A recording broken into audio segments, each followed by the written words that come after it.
Fala galera, beleza? Aqui quem fala é Leandro Buffon e eu tô aqui para apresentar mais um filme, mais um personagem para você aplicar na sua redação. Sabia que dá para usar o velho e bom Capitão América como repertório cultural na sua redação? Não acredita não? Então vem comigo que você vai se dar bem. Se liga só nessa questãozinha aqui, ó. Pois é, Capitão América, o primeiro Vingador, ele foi lançado em HQ em 1941, em março de 1941, e ele aparece ali como uma tentativa de despertar o patriotismo dos Estados Unidos, pois ele estava entrando na Segunda Guerra Mundial ao lado dos aliados contra o eixo.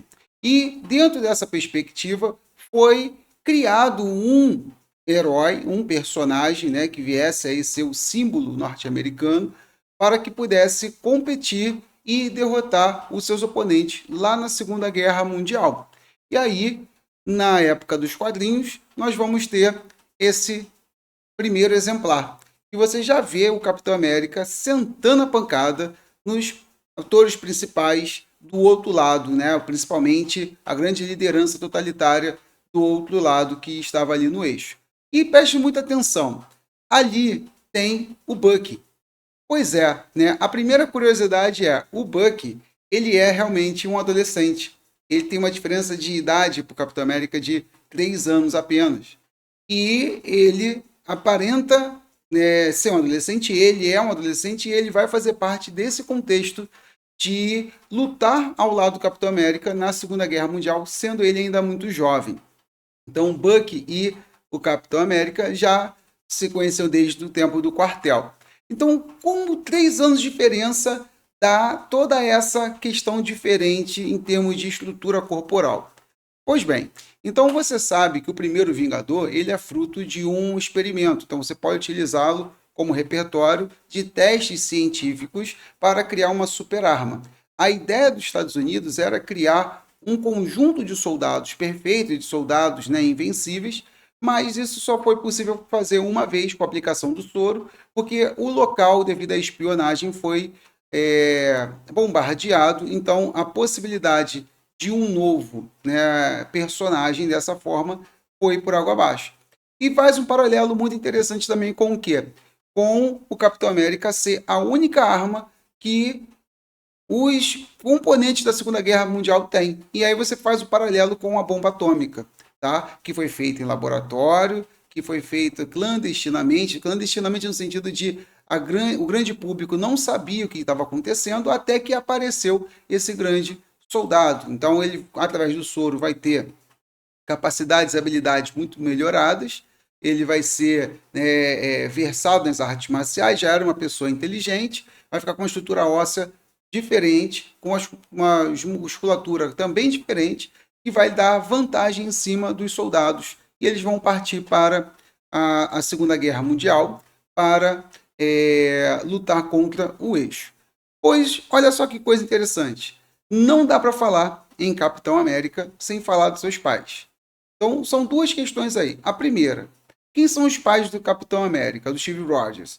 Eles são imigrantes irlandeses. Olha só que ironia, né? Mais um caso de construção dos Estados Unidos a partir da imigração. Sim, o principal símbolo patriótico, o bandeiroso Capitão América, ele é filho de irlandês, ele é filho de imigrante. E a imigração está sempre sendo cobrada no mundo do vestibular, no mundo do Enem, certo? Então você pode utilizar esse como paralelo na sua redação. Segunda questão, o nome, né? O nome Capitão América é muito sugestivo, porque foge das nomenclaturas muito usuais de super-heróis, né? Os super, super, super, super. Então, não tem condição. Aliás, fica aqui registrada uma outra observação. O outro grande símbolo de poder americano, que é o Superman, nem do planeta Terra ele é, mas ele veste as cores dos Estados Unidos na sua roupa de super-herói. Então, e quase que indestrutível, né, praticamente.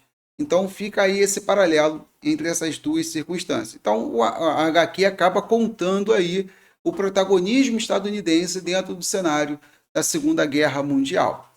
E aí você fala sobre imigração, fala sobre engenharia sobre a questão química, sobre a questão de testes, sobre tecnologia, desenvolvimento e produção de super arma. Está tudo dentro dos conformes.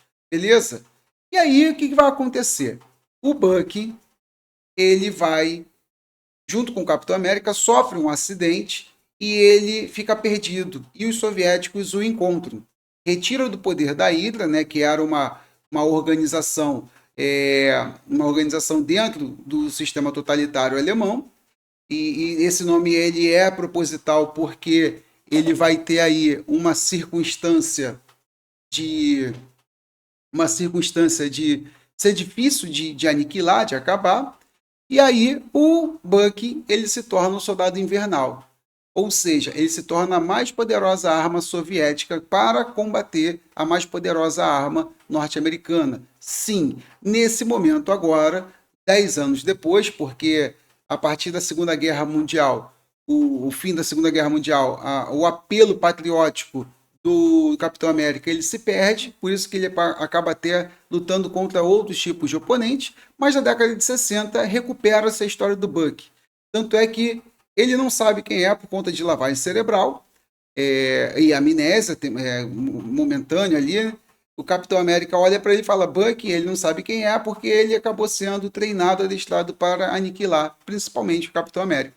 Então, essa dualidade, você tem aí a presença do discurso da Guerra Fria. Então, a HQ conta o momento da Segunda Guerra Mundial e depois conta que o principal oponente do Capitão América vai ser o Soldado Invernal, que pelo vídeo ali você viu que já tem uma estrela vermelha no seu braço biônico que foi melhorado devido, né, ao acidente que ele sofreu, que já ficou sem o braço. Então você tem o despertar patriótico, você tem a questão da imigração, você tem a tecnologia para a produção de superarmas, você tem o paralelo com a bomba atômica e você também tem aí a questão que vai envolver a Segunda Guerra, a Guerra Fria, e você tem a contação dessa história do fluxo desse personagem que é o Capitão América.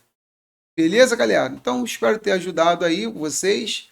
Repertório não falta, você pode utilizar aí nas análises das questões, ou você pode utilizar aí também na construção textual, como isso foi explorado. Beleza? Não se esqueça de curtir, não se esqueça de comentar, ajuda aí, por favor, esse trabalho a crescer, que mais coisas virão aí. Vai vir análise de Homem de Ferro, virá análise de outros filmes, de outros personagens, e a gente está só começando esse trabalho. Ajuda a divulgar, por favor. Valeu? Não se esqueça da curtida aí. Um abraço, galera. Valeu!